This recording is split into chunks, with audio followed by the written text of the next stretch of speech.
K&A Custom Crafts on Facebook. Well, hello everybody, and welcome to On Deck on this October. Can you believe it already? 21st. It just, man, this year has gone by. This postseason has gone by. Shout out to you on the graphic there, on the title of this program here on the graphic. That looks really good. Of course, that's Crispy Bacon doing all the behind the scenes joining shows here on Coast to Coast Entertainment Network. Be sure to follow, like, and subscribe on YouTube. Make sure you put that notification bell along with Facebook so you can comment in and interact with us. And be aware of all shows that are going on during the week. There's a plethora of them. And then there'll be some new ones, including one that will take this one over once the baseball season comes to an end. Crispy Bacon, I know you're a Ranger fan. How are you doing after yesterday? Pretty much the whole series is like a heart attack almost. You think you're okay, you're not. You think you're okay, you're not. The interesting thing is it seems like the road teams always prevail. They always win these series so far. And yeah, Texas winning two in Houston. Yeah, Houston winning two here. Now you got the final two games, hopefully. That should be Texas's series to win, but who knows? Yeah, so let's go through real quick how the series has gone so far. Game one was Sunday on the 15th of October. It was a pitcher's duel. Texas 2-0. Jordan Montgomery, pitched very well. Game two, just like yesterday, 5-4. Texas took it. The day later, man, it was one of those. Again, like you mentioned, one of these series where every team has won on the road. I don't know if that's going to continue, but it's been fun. It's been the opposite of the NL, where every home team has won. So, man, it's been odd to see because if you recall, the last time you probably joined us, the road team did the same thing in the regular season, where they went to each other's house and swept them. September, Houston went to Texas and swept them. July, I believe, the Rangers did that before in Houston. So it's kind of indicative of what's going on right now. Game three was Wednesday. Houston won 8-5. Thursday, 10-3, no contest. And then yesterday, the Rangers did end up winning. The Astros won 5-4. I wish it was the Rangers. I know. Let's go through, I guess, all the key moments and all that. So Bregman hit a home run to make it 1-0. Nathaniel Lowell had a big home run to tie it at 1.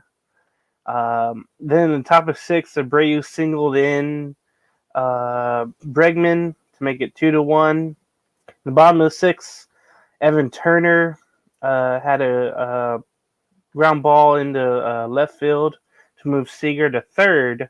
So that brought up Adolis Garcia.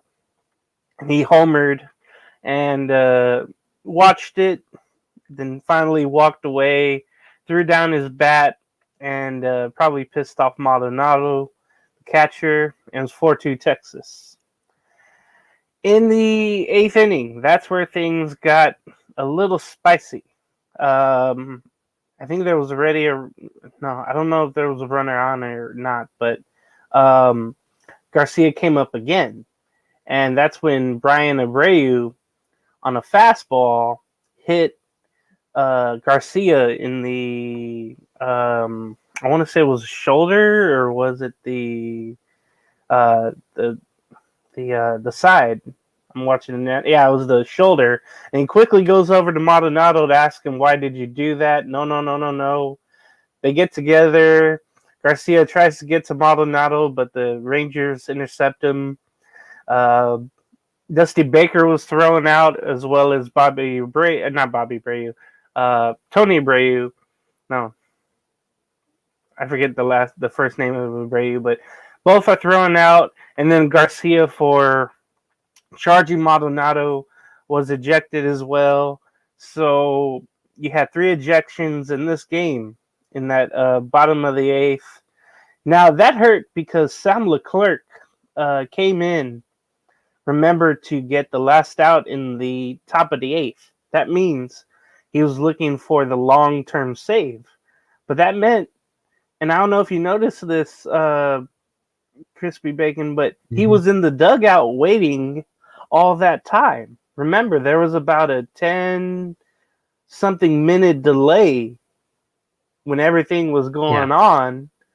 And then, Presley had to come in, and he would later get the win. But Leclerc was just in the dugout, basically cooling off. No chance to warm up until later on when he came in for the top of the 9th. I think that really hurt him. And remember, Dusty Baker was in the dugout, and he wouldn't leave. I think he knew what he was doing, so the manager kind of manipulated the game in that way. Let's go to the next half inning. Top of the 9th, it was big because John Singleton walked, and then Diaz got on before that. So there was first and second, Rangers down 4-2 or up 4-2, and then Jose Altuve hit his 27th postseason home run, a 3-run shot to make it 5-4, and it was quick. It was just like that when he hit it, and man, that I know the Astro fans are going wild, but you could tell the air was out of the balloon of all the Ranger fans. It was just crazy how that went. It was 98 miles per hour fastball, basically where Altuve. Well, I know he wants the pitches high, but that one was pretty much right down the middle, kind of low, but he was able to get it out. 5-4. Then the Rangers actually bottom of the 9th, they get 2 on. Garver gets on, Heim gets on, 2 singles, but then guess who comes up? Simeon lined out, Seager flied out, and then Carter swung on and missed. And then the Astros go on to win 5-4. Again, Presley gets the win. Leclerc, who's been good all postseason long, gets the loss. Presley, he's been perfect in the postseason. He's been really, really good. So, looking at the totals, again, the Astros win at 5-4 on 8 hits. The Texas Rangers, I believe they also had 8 hits as well, but 1 more run for the Astros. Again, the win goes to Presley. Leclerc gets the loss. It was one of those amazing games that if you're a fan, you love it. Because of the pitching matchup, too, when you think about it. Jordan Montgomery for the hometown Rangers, he only gave up 2 runs. That's good enough to give you a win and keep your team in it. And then Justin Verlander was going really well until a certain point, up until the home run he gave up. But he gave up 4 runs eventually. He did give up 2 home runs. And then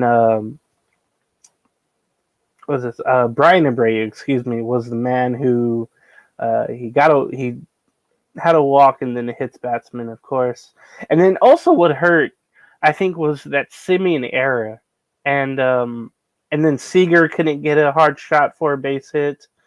But it's been a theme, I think, Chris, and you can go on after this. But Simeon and Seager, the two at the top of the lineup, it just seems like those two aren't really hitting well in this series.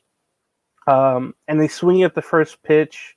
Maybe it's an analytical thing, but it seems like they do that all the damn time. And, that's that's what the Angels do. But you would think with the Rangers, I know they like to swing away, but when it's not working, because when you see Seager with a bad day at the plate and Simeon, maybe you have to change something up. But Simeon was 0 for 5. Seager was 1 for 5. And I don't know if you noticed this, but they moved Carter up to the 3rd spot in the lineup, and then Taveras in the 5th spot in the lineup. They were trying to strike with the hottest people and then move, Garver down and Heim down. But that didn't even work for the Rangers. But again, 5-4 Houston, they win. Game 5, a pivotal Game 5. What did you think about Game 5 before we go on to the rest of the series? Yeah, Game 5 was interesting. I felt like the majority of the game it was towards Houston. We caught up in the second inning, then we caught up or led, I should say, close to the end of the game, and then, like you said, the balloon kind of lost air in the inside of it, and it was kind of over. It was fun while it lasted towards the end of the game. Being in the lead. Uh, I don't know if they need to change their lineup. There's talks that Bochy won't change the lineup, at least in that first couple spots. But that was yesterday. I think he was, just trying to keep the faith of his team. But tomorrow's going to be the true test if he is going to change the lineup or not. But I'm excited to see what happens if we don't get here too much. So it's just kind of fun to watch right now.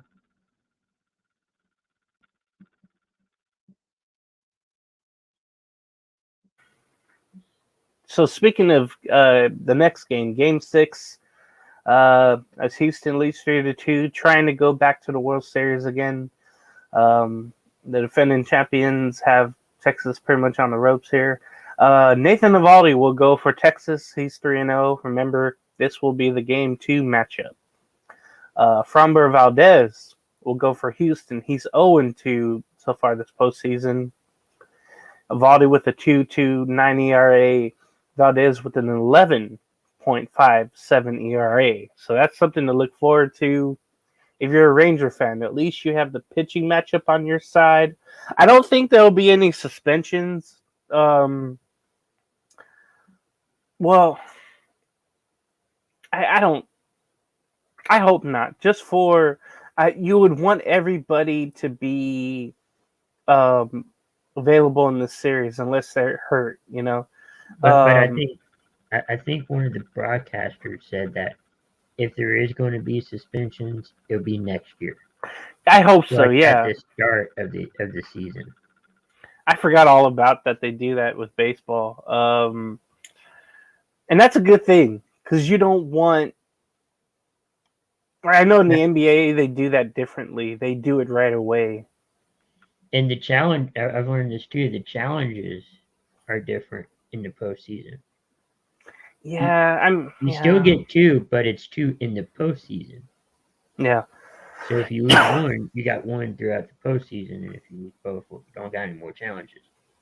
That's a good thing because yesterday we saw some challenges get overturned. There was one safe call at second that Simeon blew, and that was that error. Yeah. So, man, we're looking forward to Game 6 tomorrow, 5 o'clock here, 7 o'clock where Texas is, 8 o'clock prime time in the East Coast. I know there's Sunday Night Football with the Eagles in Miami, but, man, if we, I'm definitely going to be watching the baseball game over that. And who knows?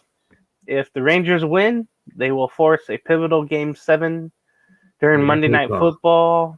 Yeah, and the trip to the World Series.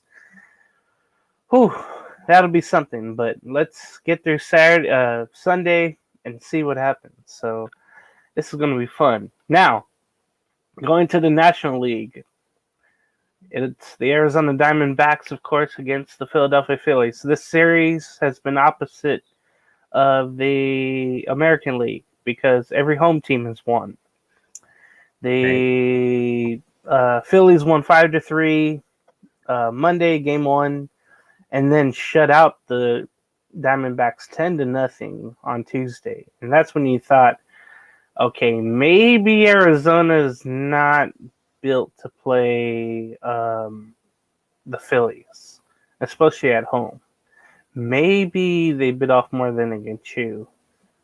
That's when they came to Philadelphia on Thursday afternoon. Arizona held on 2-1, pitcher's duel. Excuse me. Last night was Game 4, and Arizona came back with a vengeance and won 6-5. This game was really good because I know everybody was so enamored with Game 5 of the American League Championship Series. They were late to the party to watch the beginning of the National League game. So yeah, Arizona won 6 runs, 9 hits, 1 error. The Phillies 5 runs, 8 hits, 1 error. That was a really, really awesome game. But let's get to how it happened. So in the bottom of the second, Emmanuel Rivera, who took over for Longoria at third for Arizona, he brought home a single and made it 1-0. Bottom of the third, Gabriel Moreno, he's been really good this year. He was part of the trade piece with Gurriel Jr. To come to Arizona. He also had a single to make it 2-0 Arizona. So right away, they were feeding off the home crowd. There are a lot of Philly fans there, but credit to Arizona for their people showing up. Schwarber did homer to make it 2-1 in the top of the fourth. Top of the fifth, Brandon Marsh tied the game. He finally got a hit. He doubled in a run to make it 2-2. There were some walks in the top of the sixth, and Alec Boehm had a ground ball to Rivera. He threw it home, but it was a throwing error. Schwarber and Turner scored from second and third, I believe, and the Phillies went up 4-2, and you thought, oh no, if you're a Diamondback fan, you thought, oh no, we're gonna lose Game 5 here. Top of the seventh came, but no runs there. But in the bottom of the seventh is where things got very interesting. The bullpen of Philadelphia, because this was a bullpen game basically, really imploded here. So there was a walk-in run that made it 5-3, and luckily that's all Arizona got if you're Philly. But in the bottom of the eighth is where everything got fun. Luis Gurriel Jr. doubled, so 1 was on. Tying run was up with Alec Thomas pinch hitting, and I can tell you this: whenever you have a coach that tells you what to look out for, it's awesome. I don't know I don't know that with the Angels because it seems like they don't do their homework when it comes to scouting and what to do and what to look out for. It just doesn't seem like that's a thing with the Angels, but credit manager Torey Lovullo of Arizona telling Alec Thomas, hey, if he throws outside with the pitch, go with it. Go hit the home run. And he did that. Alec Thomas hit one into the pool to make it 5-5 in the bottom of the eighth. It was so good to see that.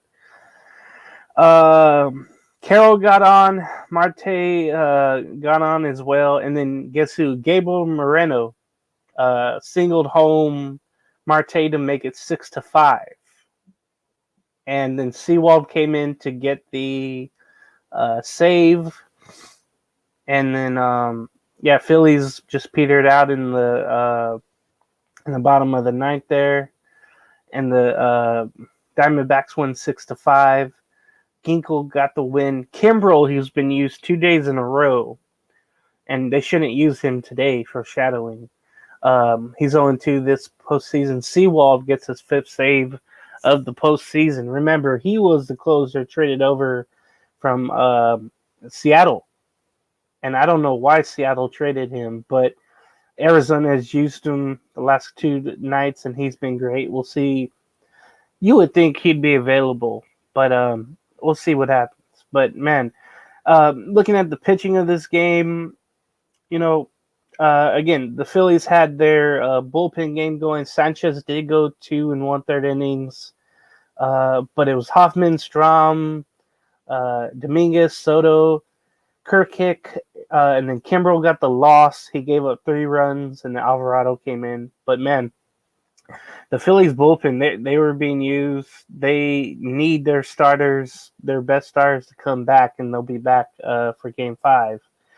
The Diamondbacks had Mantiply going. They also had a bullpen going. So if you're an analytical person, you would love this game because everybody used bullpen. It was literally 7 to 8 guys on each team being put out there. And it was just one of those weird games. But, Crispy Big, I don't know if you saw the game or the highlights, but what did you think about Game 4 of this NLCS? I haven't seen much of it, but I know Arizona's kind of like the underdog. I hope the underdog kind of pulls away a victory and wins the series, and whoever wins the Texas showdown, it'd be kind of fun to see Arizona take them on and see what happens. I think this is going to be a good series still, and with the best team win.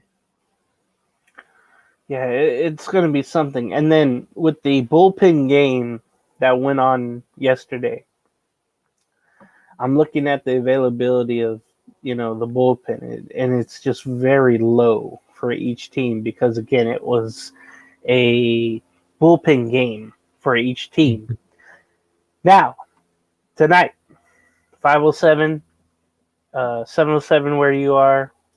It was 7 East Coast time. A pivotal Game 5, just like the American League Series was yesterday. Series tied at 2. The Phillies and Diamondbacks from Arizona.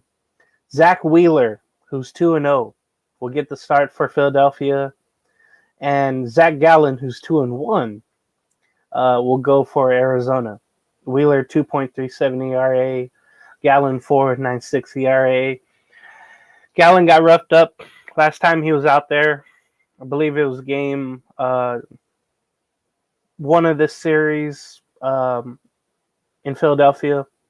Wheeler did well, very well. Again, the 2-0 record. It comes down to starting pitching today, Crispy Bacon. It's gonna be something. I mean, both guys need to go 7, and both guys are capable to do that. But just because of the bullpen usage yesterday, it's gonna be something to see how both starters go. Because if they have horrible innings, that will hurt the team that they're pitching for. That's basically the key. They have to go both. I'm saying it now, and I know it goes against the grain and goes against the analytical part, but both have to go 7. And who really knows what's going to happen? But with both offenses, I guess how do you see? And I'll say this for the American League too. How do you see this game going with both aces going for each team with Game 5 here? It just depends on what the situation is and how well they're pitching. I know they have to go 7. It also depends on what the pitching coach wants. If they're struggling, they might pull them early. But if they're really successful, they could have kept them in. It just really depends on the situation and how much room you have for error. I know, the Texas and Houston showdown, you're in the last 2 games, 6 and 7. And then same thing with the Arizona series, right? Yeah, No, same thing. You got 3 more games. Yeah, in this one now, yeah, 3 more. So I don't think that the Arizona Philly series, you don't have to necessarily go 7. Maybe in the Texas and Houston game you do. I'm sorry, I meant 7 innings for each starting pitcher. Yeah. Right. That's what I'm saying. You don't have, since you got 3 more, maybe 3 more games, 2 more games. 2 more, yeah. After series, this one. Yeah. You don't have to necessarily go 7 innings. Chris, I'm worried though about. I know the momentum has kind of shifted to Arizona, but the home crowd of Philadelphia. I'd be worried if the Diamondbacks lost tonight and then having to go back to Philadelphia where they rally off the home crowd. and they make things happen there, that's what I would be worried about. I would win. Of course, you want to win every game, but especially tonight, you want to keep the momentum going. Do opposite of what the Astros have done, where they took every game on the road, where you try to take every game at your house and go on the road, just needing one game in Arizona, like one game only. I'll ask you this: can the Rangers pull it off? Sunday. Do you believe they can, with their pitching matchup going on with Evaldi, who's been solid?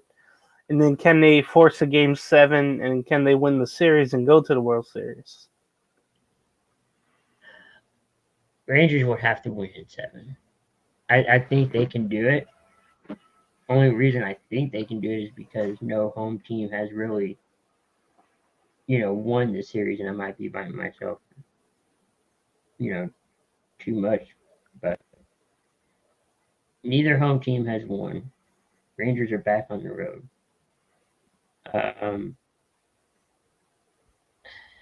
I hope they can do it. I feel like they can do it. And that would be the interesting thing going into Game 6 back in Houston. It's just weird how each team has won on the road, and they feel confident and they feel comfortable playing at each other's ballpark. It's just weird like that. I don't know what it is. I think they asked Alex Bregman of the Astros before Game 4. They asked him, "Why are you so good here in Arlington, but not so good at your home ballpark?" And he couldn't have an answer. He couldn't come up with an answer. Basically, it's just the weirdest thing. It is. In Texas, had 3 chances to win in their stadium. You come up 2-0, head to Arlington. You have 3 chances to win in front of your crowd, and you couldn't do it. It's indicative of their history. I'm sorry to bring it up, but Yeah. with the Rangers, it goes along. It's par for the course. Where, for so many years they didn't make the playoffs, and they finally did in, I think, 1996 or something. But they kept losing to the Yankees. I think three out of those 4 years. Of course, it had to be the Yankees. Yeah, and then the Yankees would go on to win, the World Series almost every year, or of that era. And then when the Rangers, what was it, 2010? Yeah. They finally make the playoffs again. They lose the World Series in 2011, and then 2012. But the way that they lost in 2011, I always remember that. That whole Game 6 was on my birthday, so I remember the Nelson Cruz misplay in right field that led to a Game 7. David Freese home run by St. Louis. We were talking off the air about 2016, how that game ended up against Toronto, and how the brawl happened, and then the punch, and how the Blue Jays won that series, and that was the last time Texas made the postseason.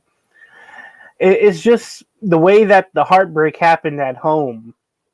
You just knew. I think if you're a diehard Ranger fan, if you've been around or the history, you just know, you kind of knew something was going to happen. You're used to it by now. Like, no matter what you have, you'll maybe lose the game. I don't know if that's the feeling with the Rangers. What's the feeling right now with all the Ranger fans? Do you feel confident with Evaldi going? Or are you just pained by losing all 3 games at your house when you're up 2-0? I'm pained by it, but everybody that called in on the post game show here on the radio station seemed optimistic that we can pull it together and win this. But I don't know. You had an opportunity to win 2 out of those 3 games at your stadium in front of your crowd, something that hasn't happened in a while, or probably ever. I can't remember, but um, you had an opportunity like that, and it just didn't work out. Now you got to do it the hard way.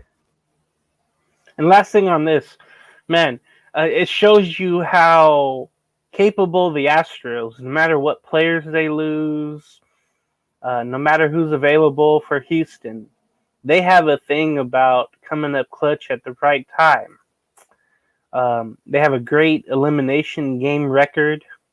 Mm-hmm. They're able to get back into series with their power and then with their pitching, with the defense. They just seem to get it done no matter who's on their team. It just seems like that's the case. Another thing, too, I know we talked about the series that went on, but Scherzer went, I think, game 3. Mm-hmm. And he fared well at first, but then he ended up giving up runs. I don't know if we'll see him again starting in this series. I guess maybe if there's a game 7, we might see him start, or it might be Dane Dunning. Andrew Heaney, of course, did not fare well in game 4. I could have told you that with him with the Angels, how bad he was. But do you think we'll see Max Scherzer at any point of this series? Like, do you think he'll come in?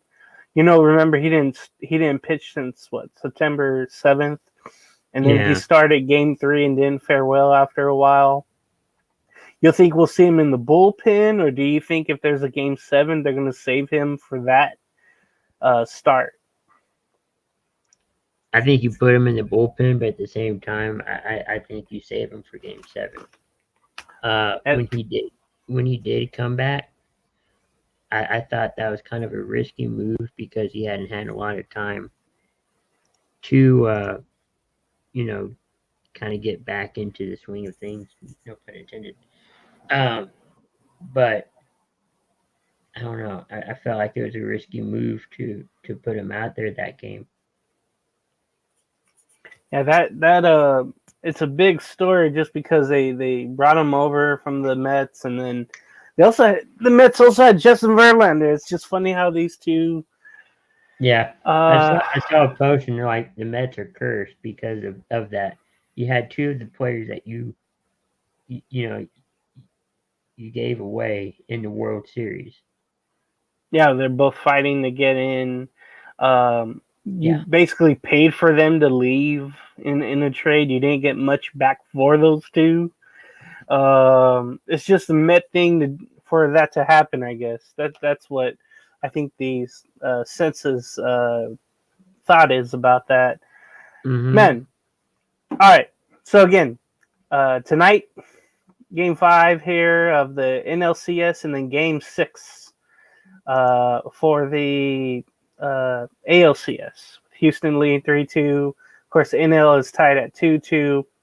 I was going to mention maybe one news story, but really nothing else has come up, during the postseason. I think you might have some stories come up, between the World Series before we get to the game 1. But Gabe Kapler, the former Giants manager who was fired this year, he just lost control of the clubhouse, which just wasn't professional, I think, throughout his tenure. But he's reportedly interviewing for the Red Sox operation, baseball operations. But this is a guy, I think he's kind of tainted in that way. He's had so many coaches with him. I mean, his coaching staff, I found out, a long list with the Giants.